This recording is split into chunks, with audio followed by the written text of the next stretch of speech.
දැන් ලොකු උන්නේ එහි තුලානේ ග්‍රාම සේවක තමයි මම. ග්‍රාම සේවකයට තමයි මම කතා කරන්නේ. ග්‍රාම සේවක තමයි දැන් කාරණාව කියන්නක නැත්නම් විකාරයක් වෙනවනේ මෙතන.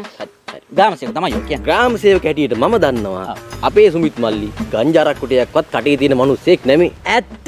ගංජාරක්කු කිසි දෙයක් කටේ තියන්නේ නැහැ මේ සුමිතා. විකුණනවා විතරයි. කවුරුත් ඒ කාරණාව දන්නේ. කවුරුත්ම දන්නේ. හොර රහසනේ කරන්නේ. ඔය කිසිම දෙයක් මන් දැනන් හිටියේ නෑනේ. අර මං නංගි දන්නෙත් නෑ ඒ කාරණාව. ඈ ගෑණි දන්නේ නෑ කියලා. ඒ සේවකර ආපු ලේ ඉඳලා කියවනවා අමෝත් කරන්නේ. මාගේ දෙවෙනි අසට පේනවා. මේ කර්මානුඵල ශක්තියින් එක්ක මාමා විශ්ව ශක්තිය විසින් මේ ප්‍රශ්නේ විවිධ අතවලට යොමු කරලා තියෙනවනේ. නෑ මම දන්නේ දැන් මේ ප්‍රශ්නේ අපි සමතයකට පත් කරන්න ඕන නම් අපි මුලින්ම කරන්න ඕනේ සමත භාවනාවේ යෙදෙන්න. දැන් අපි හිතමුකෝ මෙහෙම කායානුපස්ස සති. ඒ ආපෝ වායෝ තේජෝ බුද්ධ සිකුරු ඔය කියන ධාතු වලින් මේ ශරීරය හැදිලා තියෙන්නේ. දැන් මේ ශරීර කූඩුව සමතයකට ගන්න සමත භාවනාව කරන්න තියෙන මධ්‍යස්ථාන තියෙනවා. ඒ වගේ තැන් වලට තමයි නේද ඔය සමත මණ්ඩල කියන්නේ. ඔව්. මාව විකටෙක් වගේ පේනවද? මාව විකටෙක් වගේ පේනවද? උඹලා ඔක්කොම කටවහගෙන මේවා වැඩි හිටියෝ බැඳිහත් වෙලා විසඳන්න ඕනේ ප්‍රශ්න. නිසන්තර ආඩුවේ. මුගෙත් වැරදි තියෙනවා තමයි. මේ කාරණාව ගැන මට උඹත් එක්ක තනියම ටිකක් කතා කරන්න. උඹලා හිට බලන්න. හැබැයි රාහු කාලෙත් ගෙවුනා ප්‍රශ්නේ විසඳෙන්නත් බැරි නෑ. ලොක්ක මොනවාරි කරන්න ඉඩ තියෙන නෑ. කරන්න බෑ. වයසයි. මේකයි කෙල්ලේ කාරණාව. සුමිටගේ වැරදි තියෙන බව ඇත්ත. හැබැයි උඹගෙත් වැරදි තියෙනවනේ. දැන් ඔය ළමයි නැති ප්‍රශ්නෙත් අපි දන්නේ. ඒ වලත් අපි ගාව බෙහෙත් තියෙනවා. හැබැයි උඹගේ අනිත් හුටවටත් අපි දන්නවා. කෙල්ලේ මාරකයක් ගෙවුනද ගොදසි ආතු වගේ.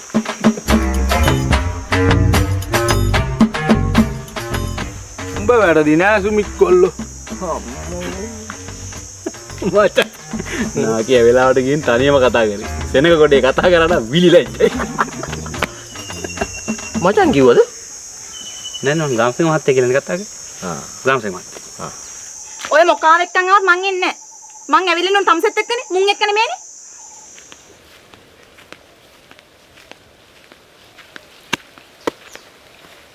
ඒ කුරුම්බ මොනවා එන? උඹලා කායෙන් ගාලා කුරුම්බ කඩුවේ? කායෙන් අතහන්න ඕනද කුරුම්බ කරලා අපි ගවේදිත් මෙහෙ දාලා බා. අම්මේ මෙන්න මම ඔක්කොම කුරුම්බ මට එල්ලේ උඹ අපිට වත් කීවේ නෑනේ ගෙදරින් තරහ වෙලා ආපු හේතුව. දැන් කියපංග බලන්න උඹට සුමිත් ළමයාගෙන් වෙච්ච වැරදි මොනවද කියලා. වැරදි කියන්නේ තාත්තේ මෙන්න මේකයි. මෙයා උදේට ගෙදරින් ගියාම රැට රැවෙලා තමයි ගෙදර එන්නේ. කොහේ යනවද මොනවා කරනවද කියලා මම දන්නේ නැහැ. සුමිත් උඹ මීට පස්සේ රෑ දෙකට හරි ජාම වෙනකන් ඉන්නේ නැතුව කලින් ගෙදර එන්න ඕනේ. පුළුවන් දුමට ඒක කරන්න? පුළුවන් තාත්තේ. මං කලින් ගෙදර එන්නම්. ඊගාවට තාත්තේ ගෙදර වැඩ හැම දෙයක්ම කරන්නේ මං තනියම. කිසිම උදව්වක් දෙන්නේ නැහැ මගේ වැඩවලට මේ යකා. මීට පස්සේ ගෑණි හැමදේම කරනකම් බලන් ඉන්නේ නැතුව ගෙදර වැඩවලටත් උදව්වක් දෙන්න ඕනේ. පුළුවන්ද? පුළුවන් තාත්තේ. මං අනිවාර්යෙන් ගෙදරට ටික කරන්නම්. තව හොයන සල්ලි වලට මොනවා කරනවද දන්නේ නැහැ. ගෙදර වියදම 7-5ක්වත් දෙන්නේ නැහැ මට. සුමිත් උඹ මාසෙට කීයක් විතර හම්බ කරනවද? මේ 35000ක් විතර තාත්තේ. මමත් මේ පොල්ලත් වලින් හම්බෙන ආදායමෙන් රුපියල් 20000ක් විතර එවනවනේ. මේ ඒකත් එක්ක තමයි තාත්තේ මේ 35000. ඉතින් මීට පස්සේ නිකන් නිස්කාරණේ සල්ලි වියදම් නොකර ගෙදරට කීයක් හරි දෙන්න ඕනේ. හරි තාත්තේ. මං අනිවාර්යෙන් ඒ වියදම් ටික බලා ගන්නවා. අනිත් එක තමයි මම ගෙදරින් තරහ වෙලා යන්න ලොකුම හේතුව. මෙයා යන හැමතැනම යන්නේ තනියම. මාව කොහෙවත් එක්කයි යන්නේ. කොච්චර කිව්වොත් මාව එක්කයි යන්නේ. අගෝස්තු 6 තියෙන සර්වස් ෂෝ එක බලන්න එක්කයි යන්නේ කිව්වා. ඒකත් බෑ කිව්වා. ඒකයි මං තරහ වෙලා ගෙදර ආවේ. සුමිත් උඹට පුළුවන් ද දැන් ඔය 6 වෙනිදා මොකද්ද තියෙන එකට ඔය කෙල්ල එක්කලා යන්නේ? ඔව් මං එක්කයි යන්නම් තාත්තේ. මේ අනුරාධපුර සල්ගාදු ග්‍රවුන්ඩ් එකනේ. මං එක්කයි යන්නම් ඔයාව. අනේ ඇත්තමද? මාව එක්කයි යනවද? ඔව් සුදු මං එක්කයි යන්නම්. කෙල්ලේ කෙදි ටික හදාගත්තා නම් එහෙනම් ගෙදර යන්න. ආමිනේ ඔයත් ගිහිල්ලා නෑ හාමිනේ ලෑස්ති කරන්න ඕනේ. අපි දූ විතරනේ එක්කයි යන්නේ. නැත්තම් මාවට වෑන් එකක් ලෑස්ති කරන් එහෙන් දෙනවා හාමිනේ එක්කයි යන්නේ. ඒ කුණු හරපනේ කතා කරන්නේ. හාමිනේ කොහෙ යන්නද? මම මේ කිව්වේ තේ ටිකක් හදාන්න එන්න කියලා. මාගේ තෙවන සවධි කිරීමෙන් විශ්ව ශක්තිය මේ දේ කරන බව මං කලින්ම දැනගෙන හිටියා. අපරාධය අපියා. නියමයි මචං.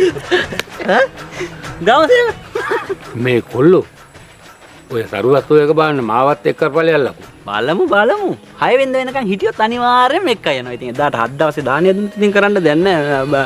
මාගේ තෙවනි ඇසට උන්දා වැඩි කාලයක් පේන්නේ නැහැ.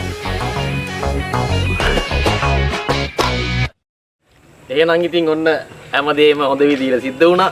නැන්දි මාමේ එහෙනම් අපි ගිහින් එන්න. අම්මේ තාත්තේ මම මේ නිසංසලාවේ කියපු විදිහටම බලා ගන්නම්. ඒ සුමිතා මේ සුධර්ම උඹට මැසේජ් එකක් දාලා අහලා මේ සරුවත් බලන්න යමුද කියලා. මට වෙන්න බෑ මේ ඕක උඹේ ෆෝන් එකනේ. ඉතින් උඹ පවුලට අහුවේ කියලා මගේ ෆෝන් එකේ මැසේජ් එකක් සුධර්මට නෑ නෑ නිසංසලා